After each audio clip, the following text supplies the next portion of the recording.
Hey guys, welcome to Tech Team channel. Hope you guys having a very nice day. In this video I'm going to show you Android secret settings to increase internal storage. So guys, if you are a Samsung user, then you need to just dial in your phone star hash 9900 hash, and after dialing this you will see these options here, and you need to just select the second option, delete dump state lockcat, and after selecting it just click on OK, and by this you can increase internal storage. But if you are a Xiaomi user like me, you need to go to your settings and just click on about phone, and here you can see MIUI version. Just tap on it 7 times,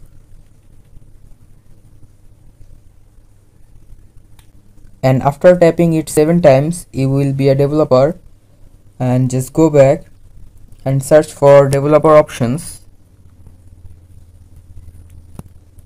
And now in the developer options scroll,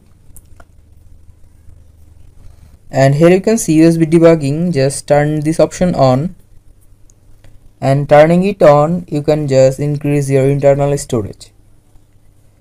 So guys, that's how you can increase internal storage on Android device. Hope you find this video helpful. If you found this video helpful, then give a thumbs up and don't forget to subscribe Tech Team channel. Thank you very much for watching the video.